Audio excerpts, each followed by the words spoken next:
back this year. We were preempted a little bit in Atlanta last year, and we just really got it in gear and we're rocking away, and suddenly we pulled the plug and everything slowed down and was over.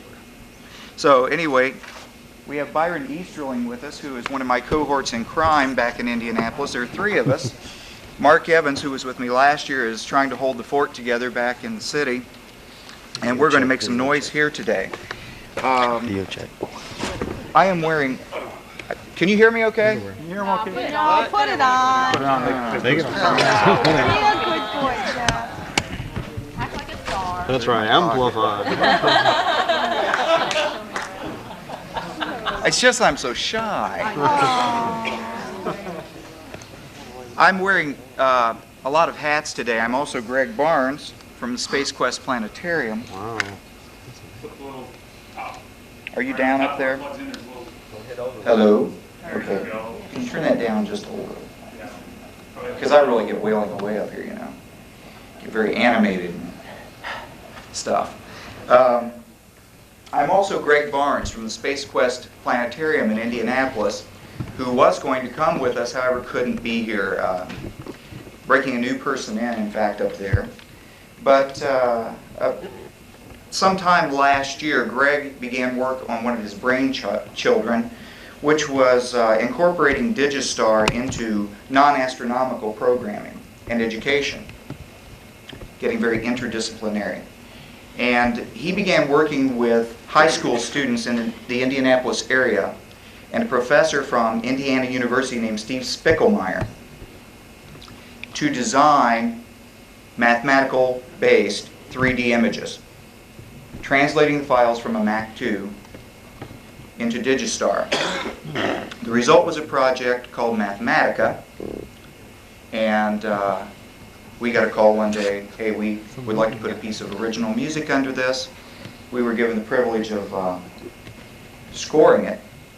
What I'd like to do is start off by pulverizing you with this music score and these Digistar images. We think that they are some of the most beautiful Digistar images we've seen, and a very nice venue for us to demo our music in. We have some other things coming up in our workshop when we get to our workshop, but we're going to start with Greg Barnes' Mathematica piece. The objects that you will see, again, are 3D descriptions of mathematical formulas. You'll see, for example, the mathematical description of the impact of a drumstick. Well, actually, it's a mallet on a timpani head. And you'll see all the harmonic motion associated with that. Let's see if he wants me to say anything else. I think that's pretty much it. Bearing in mind that these were high school students that were taught to use Digistar. I think it's really remarkable stuff.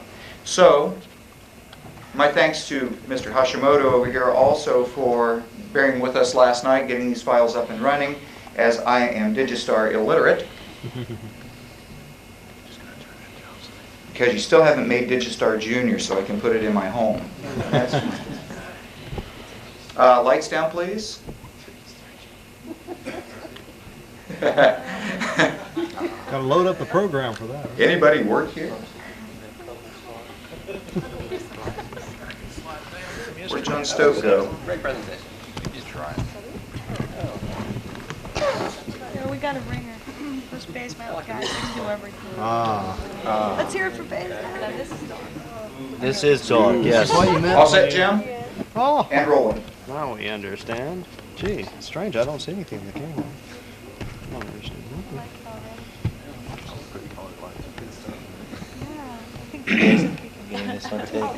Oh yeah, we're getting it all. Yeah, Margaret. Sound of silence.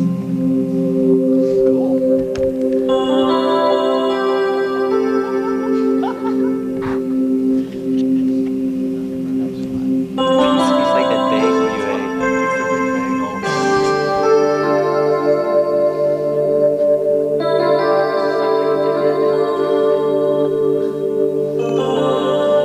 it is. Where's the cream cheese?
had that bourbon and coke.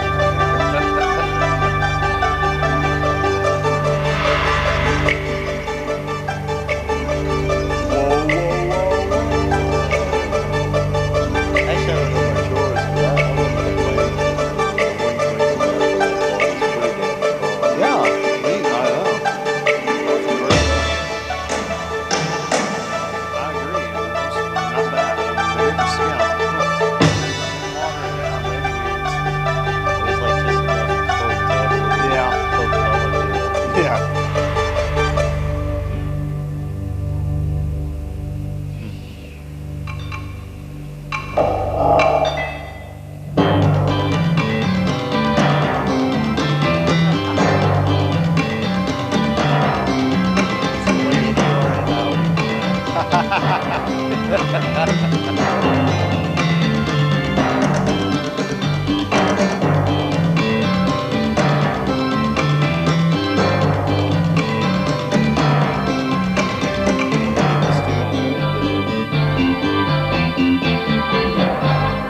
Obviously, the model of the drum head.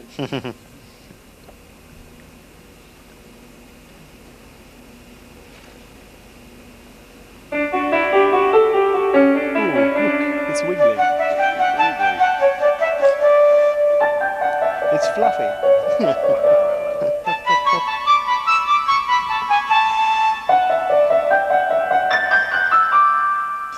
That's about the size of our mosquitoes. Yeah, really. It's going back and forth, make it stop.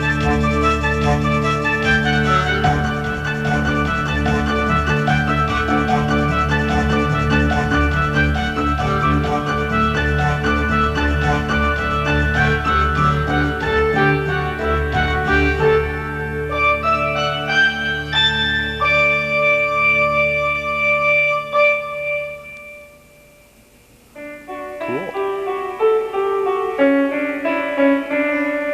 Half reverse. This is a representation of the energy shells of the hydrogen atom.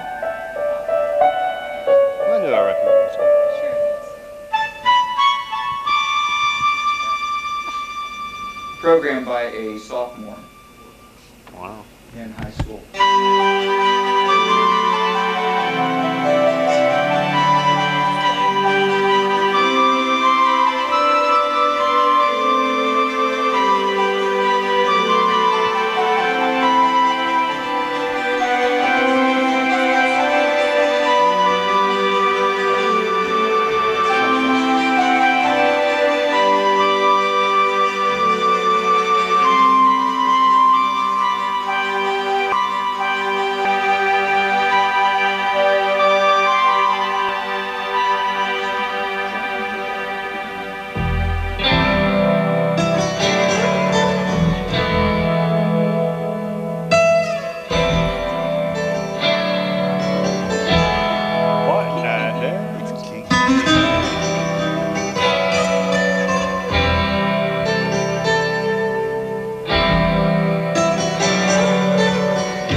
What the heck? Oh no. Oh no.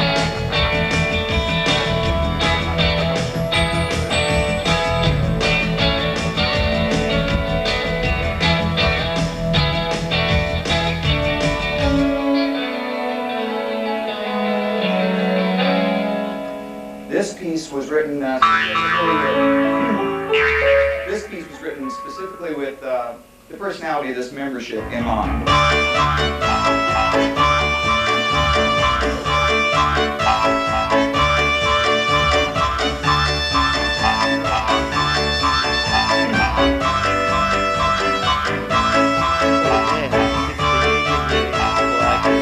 That's right. Model of a spring in motion. Music composed 3 a.m. day before this showed at MAPS.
Thank you.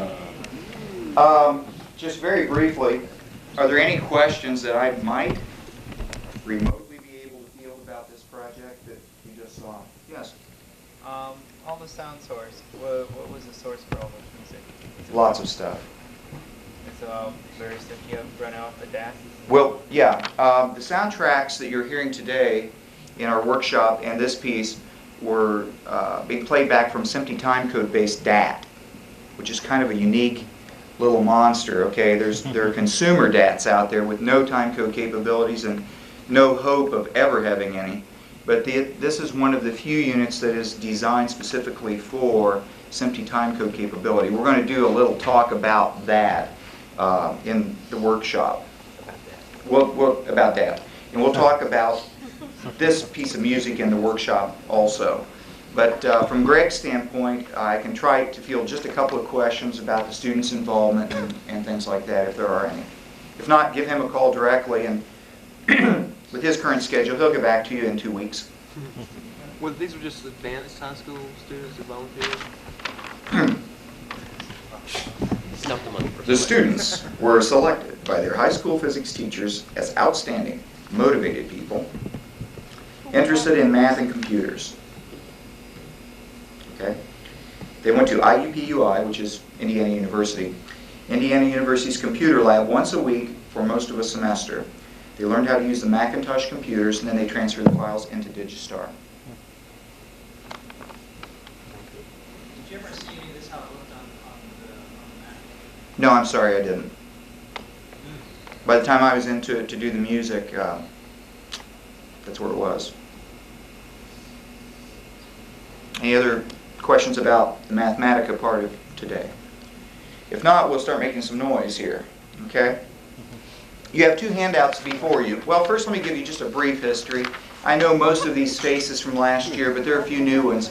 Bowen Music Productions began about, well, it began in '53, but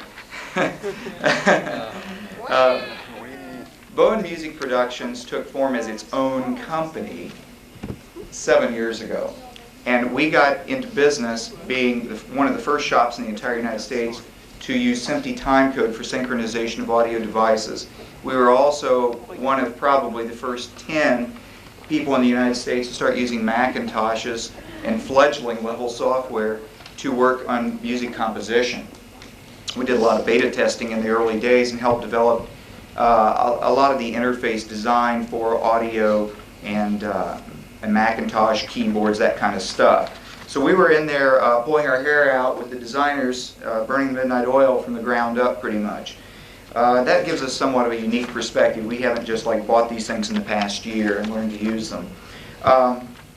Byron Easterling has been with us as a session player for about 5 years. And finally we hired him. We said, enough of this stuff. Let's get you in here and put you to work for real. Mark Evans, our third person, who you met last year, does a lot of our sound effects design and is back in Indianapolis working and is not able to be here. So that tells you what we're all about. We first got into business by specializing in scoring educational film and video. And we do a fair amount of TV spots also, but definitely the biggest chunk of our work is in the educational film and video community. And we're doing anywhere from 40 to 50 projects of that nature a year, which is a really significant load. Again, that's going to qualify us in some ways to give you some insight as to how things we are doing are borrowed from the video and film industry. And Terrence and I have had a number of conversations along those lines, and I'll lay some of those ideas on you as we go by.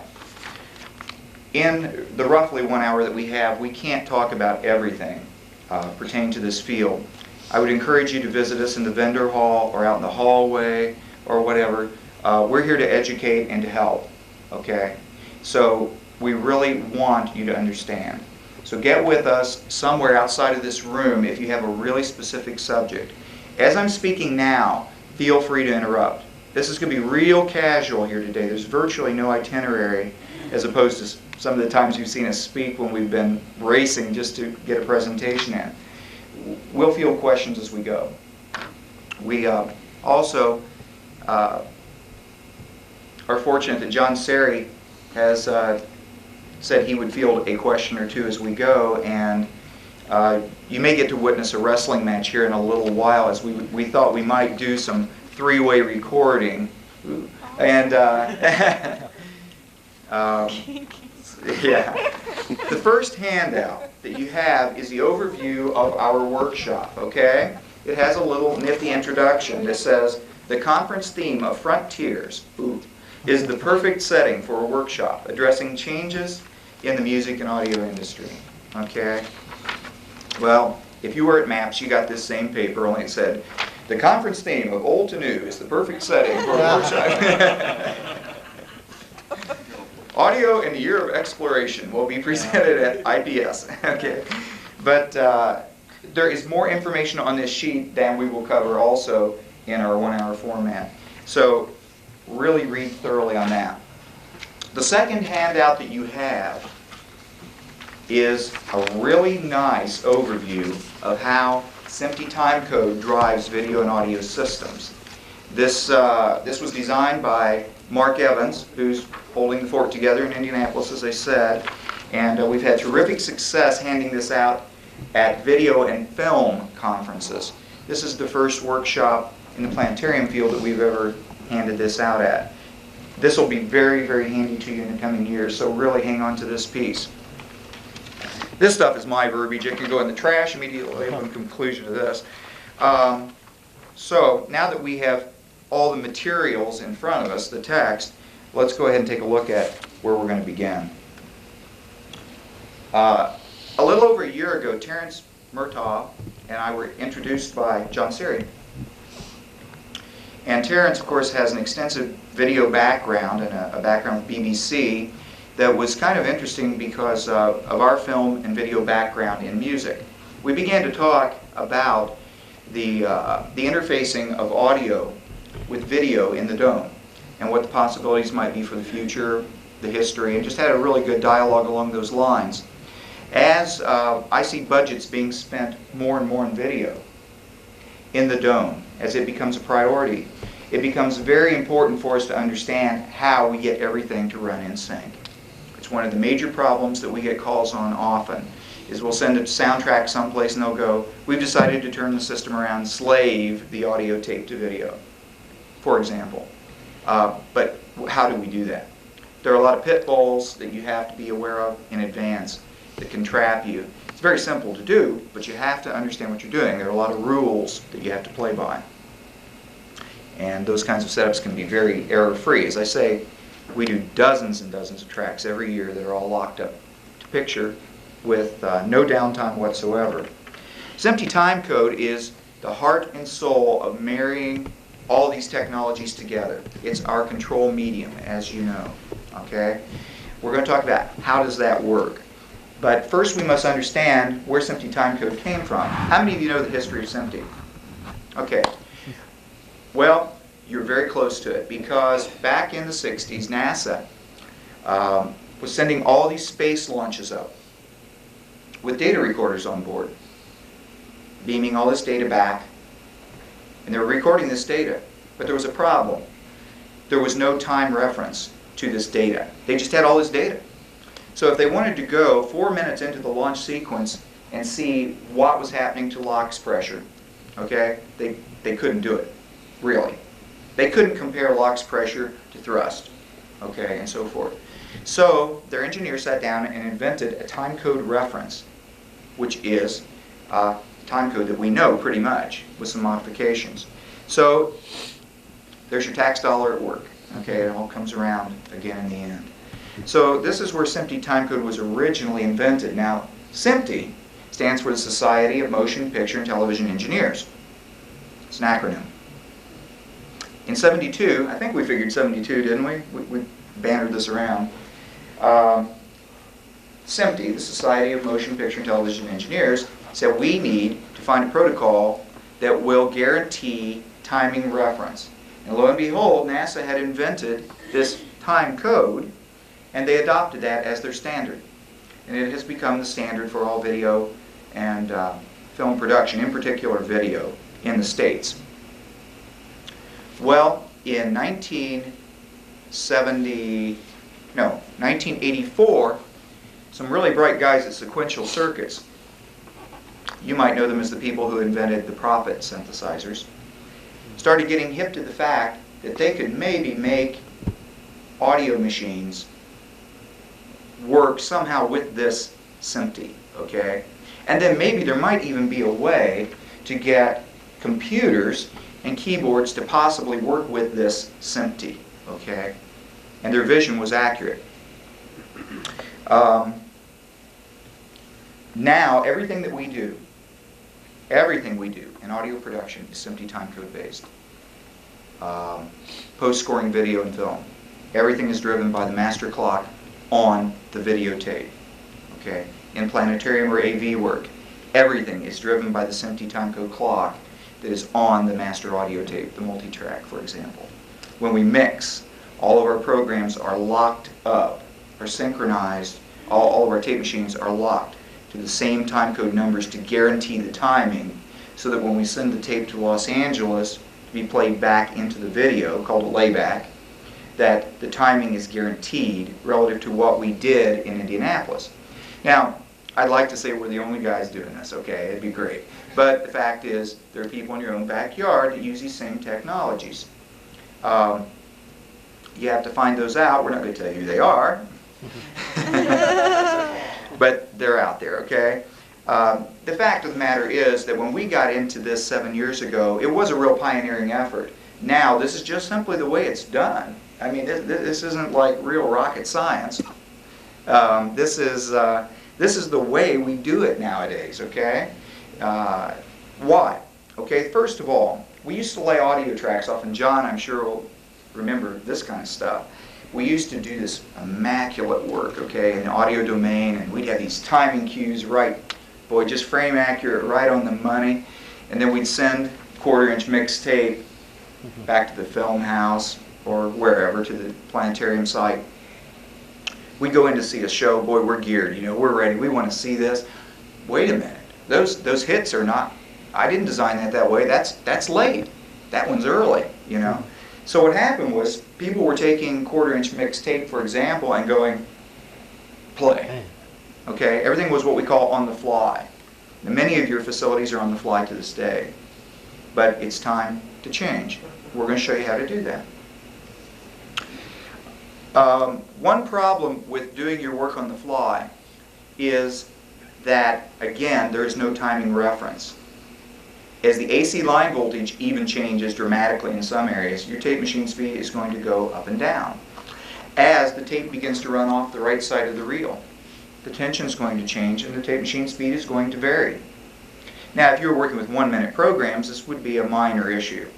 But you get 30 minutes into a non-synchronized program, and you're going to find that nothing's hitting anywhere if you're working on the fly. Okay? In these days where we're all trying to get better at what we do, we need to do better than that, I think. If you look at the flow chart, okay, I want to talk to you real quickly. We're going to make more noise in a minute, okay? There'll be more examples. I know that's the good stuff. But if you look at this flow chart, this is the design of a basic SMPTE-driven audio production facility.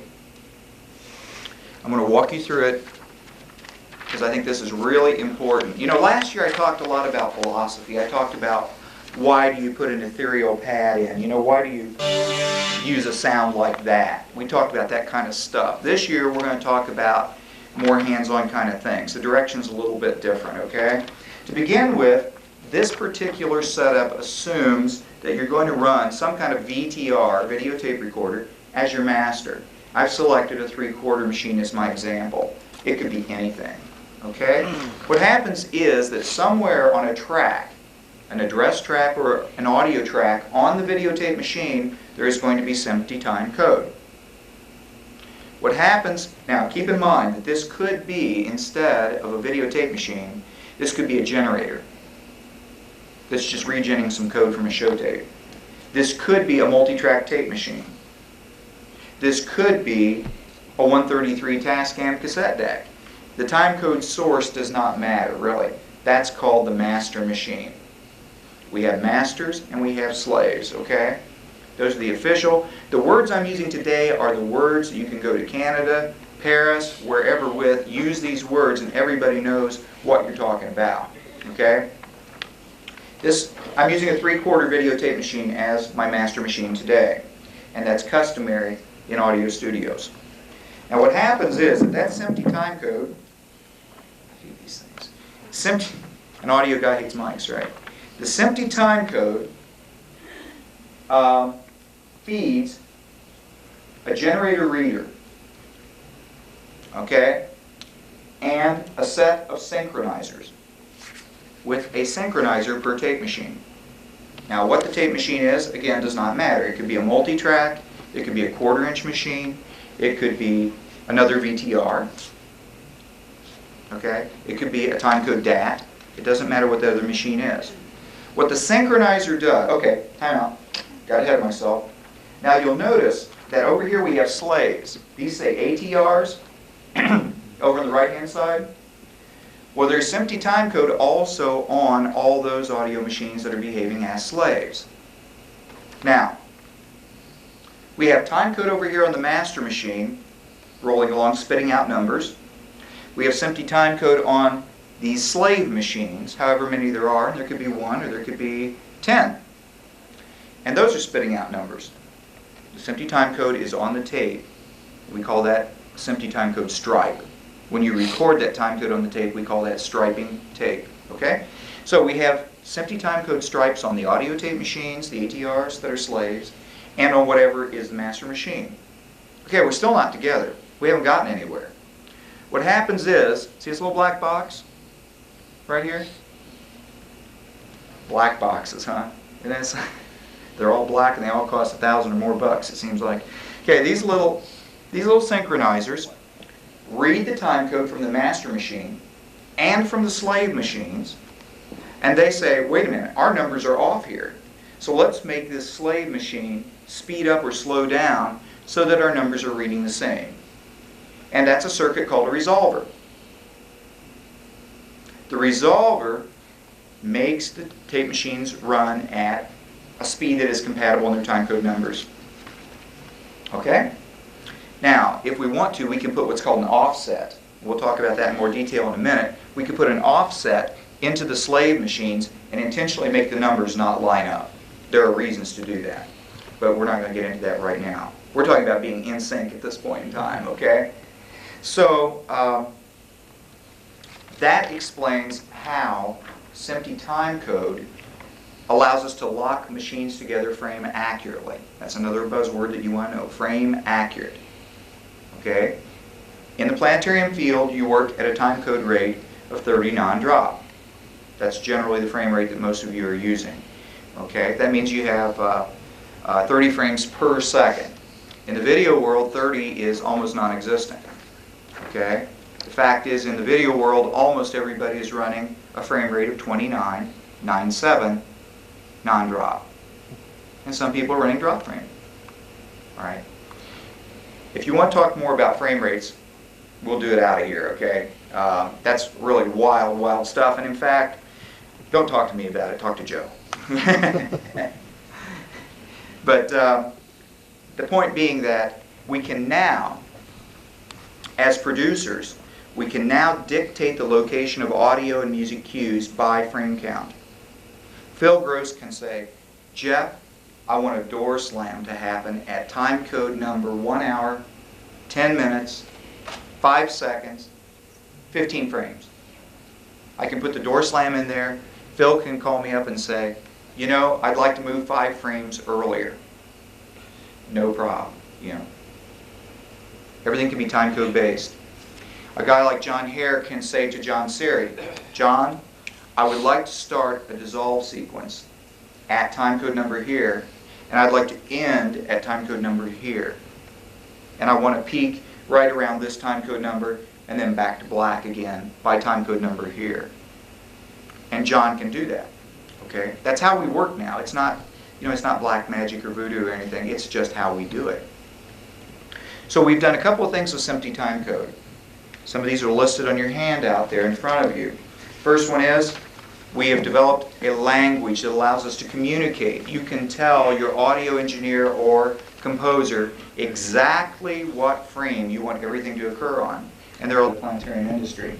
This is the segment of the show where they talk about supernova and black holes, and called for a very aggressive soundtrack. So here we go. Okay.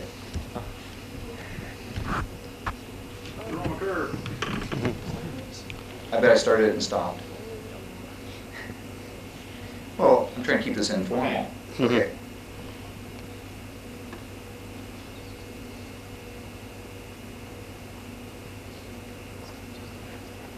So, big stars get blasted to smithereens. Not completely, Elmo. When a really huge star blows up, some of it may not be blasted into space.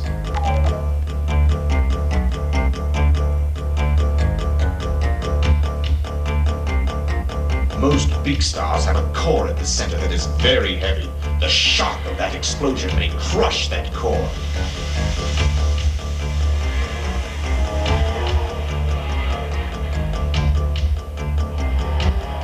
Sometimes the forces pushing in are so strong that the star's core gets squashed down smaller than a pea. Squish. You mean that a big part of a star gets squashed down that small? How much does it weigh? Oh, that pea-sized core would weigh more than several of our suns. When all this happens, a black hole is born.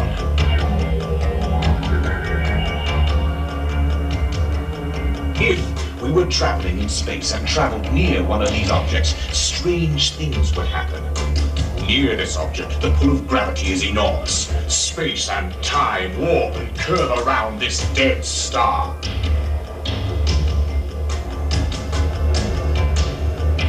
Anything that comes close by will be pulled by the gravity. Too close and there is no escape!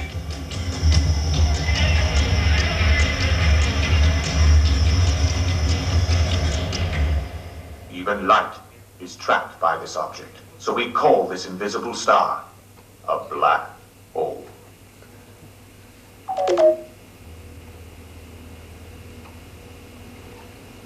End of sequence.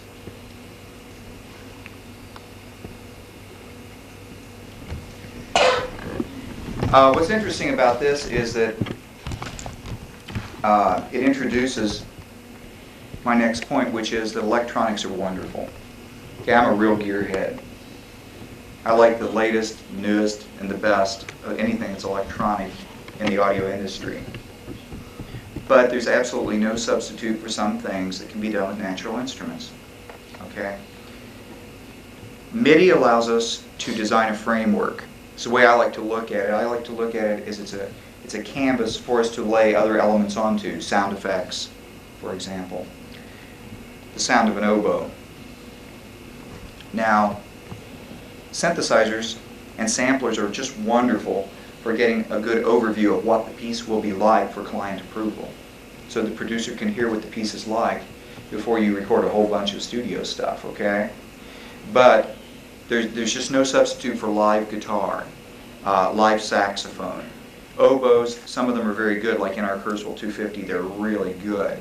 But the performance, the sound is very good on sampled instruments, but the performance aspects, the little bends and twists, the slight intonation problems aren't there on the electronic instruments that leads to a sterile sounding track if you work exclusively with samples. It's really important for you to incorporate one or just a couple of live instruments into your production.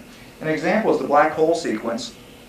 We started with a MIDI framework of just that pounding, thunderous stuff on the bottom with some synth sounds popping in and out through there on the cues. But almost all the sound that you really hear in the back, the twisting and the turning, those are manipulations of live instruments, including saxophone that is played intentionally very badly, which is something I'm gifted with. The guitar sounds are actually more prominent in there than you might realize. People consistently ask me, the part at the end where we're going into the, okay, what is that sound in there that's kind of chirping away? What is that? Well, what that is a guitar, an electric guitar, played really loud and really distorted through an amplifier with a pick held up here on the 6th string, just going like this, and with this hand fretting up and down the fretboard. Okay? So there are a lot of interesting things you can do with natural instruments that you can never do with a synthesizer too. But I'm a real proponent of a production not being totally synthetic nor being totally live. Everybody everywhere pretty much uses. There's some others. There's Cakewalk. There's you using Cakewalk? Notator? Notator. There are a bunch of them out there. The good ones run $400 to $500, somewhere around that. How many tracks were you using in that piece? I'm sorry? How many tracks were you using in that piece? This piece has only 1, 2, 3, 4, 5, 6, 7, 8, 9, 10, 11, 12, 13, 14, 15, 16. That's only 16. And it's also a mixing board, so when you go to put that onto a tape, do you have to send it through a mixer, or can the computer do that? I still recommend that you use an external mixing board so that you can add reverbs and delays and things like that. You still need an external mixing board. You need a studio to go with this. It's not really, believe it or not, even though you just heard all this stuff, it's really not a standalone piece. You know, this is just the beginning. Also, what you're looking at right here, I should tell you, is around $12,000. Okay, I mean, this isn't like cheap stuff to get into either. What sound do you want here? Give me a nice ethereal choir or something. Okay, yeah. I've got some roots in there. Like a female voice. Oh, hey, you may like this one. Whoa.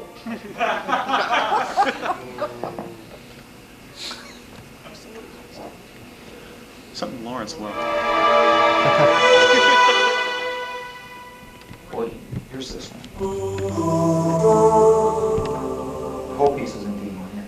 Oh, gosh. I know you said C, but G. Gee. Okay. Let's kill the organ. Let's take the tempo down. Kill the organ. Kill the piano player. I'm going to take out the drums to make the piece just a little more spacious, which will be very in keeping with Jonn's persona. One space Merciless. guy. Merciless. Smooth, not space.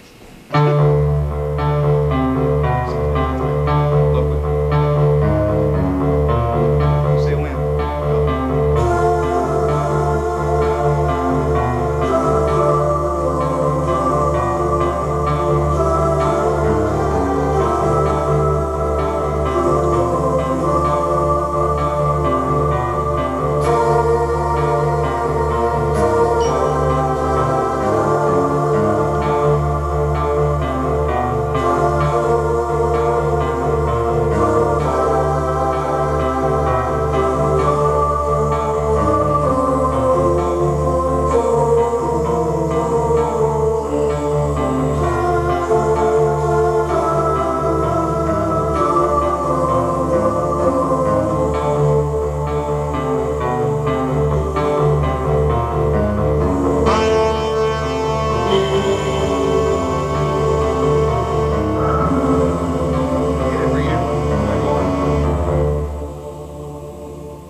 Thank you, Jonn.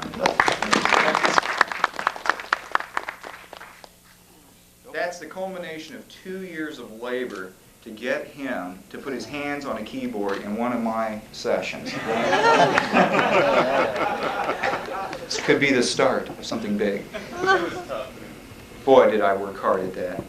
Then I tricked him. I put it in D minor. But see, here's another thing that I think is very interesting to me. And Jonn and I have had a number of conversations where we've talked about long-distance collaboration on projects. See, Jonn could work on a composition in Atlanta, send the disc up to me in Indianapolis. I could add parts to it, send the disc back to Jonn in Atlanta, and that kind of musical dialogue could go on back and forth repeatedly. But we'll keep Yanni out of it. Okay. Yeah. Oh, yeah. Any questions about this part of the dealie here? The MIDI recording, I guess I should say. No. How are we doing? How about I give you, we're a little past 10:30, but you want a couple more minutes, I can give it to you. Why don't you give me 5 minutes to talk about digital? Go ahead. Okay, here we go. Now we're racing. It's like a real conference again. Jeff, one question for you. Yeah. You just took Byron's style, took John's style, work together and play them together. Absolutely. Oh yeah, absolutely. I just simply muted the tracks out on Byron while Jonn was playing, but they're still in there. And they will be in 2 years. Could you play right now? Sure. But can I talk about digital instead? It's okay. I love question and answer time. I really do. I think it's the most important part of any workshop or any conference. I'm trying to squeeze a lot in, so like grab me out in the hall. I like that. Yeah, but hook up with me.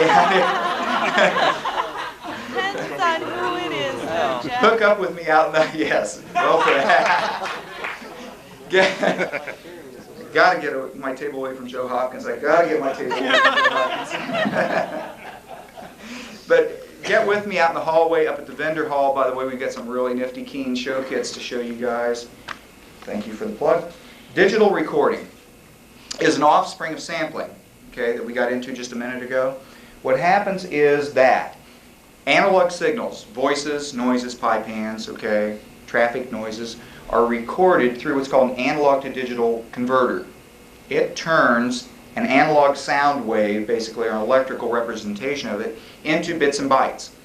The bits and bytes are then stored just on plain old computer hard drive type things, okay? If we want to listen to those as audio, we have to reconvert them through a DA, which is called a digital to audio converter. And those bits and bytes are converted back into an electrical impulse that can go to a mixing board and be sound. Now today, you've been hearing all the soundtracks in digital. You'll notice there's 0 tape hiss. There's a nice, bright, clean top and bottom end with loads of punch in it. Okay? This is a DAT, or digital audio tape. When DAT was invented by the people who invented it, they intended for it to be... All right, Sony. Okay, when DAT was invented, it was intended to be a consumer-only format.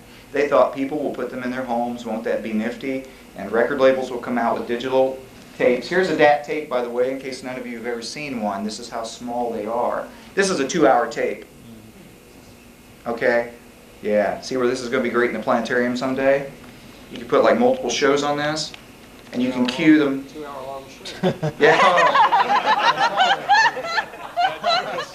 Let's shut it down and go home. But you could have one show tape driving multiple shows, see? Now the problem was, since this was intended to be a consumer format, there was no timecode capability designed into the system.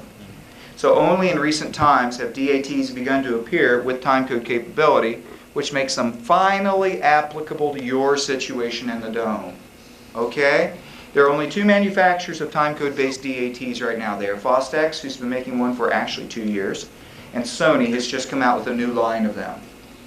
I see the future of DAT in the dome and in the production studio in the planetarium as being very, very positive. A year ago, I was asked that same question at MAPS, and I said, it just isn't there. It's just not happening. I don't think so. It is here. It could revolutionize how we do sound in the dome. Sonically, it's just incredible. What I like is, look at the archiving. The other thing I like is that you can put SMPTE timecode locations on this 2-hour tape, have multiple shows on it, and go, oh, I want to go to Bear Tails. That's at timecode number such and such. Bang. And an entire 2-hour tape will rewind in 7 seconds. Wow. It rewinds at like 80 times speed. This fits into our workshop discussion perfectly because you know where this technology was invented? It's stolen from videotape machines. It's called a rotating drum helical scan technology, okay? And that's how the tape can move extremely slowly, like at 1 IPS or so, and still have incredible sonic integrity. It's because the head is just wailing away, with 4 heads on the rotating drum, by the way. The consumer unit uses 2. That's how they do the timecode thing. So, I think the future of DAT is bright. I want to hear your questions. We'll be here through Friday. Can't get rid of us easily this year. I want to answer your questions. Please study and read this rascal here, and use this as a resource to try to help you out with your problems. Thanks a million to John Serrie, Jim Hashimoto, Steve Savage, and John Stoke, who worked with us last night getting sound happening, and to Rick again for having us down again. We really appreciate the time. Well, thank you, Jeff.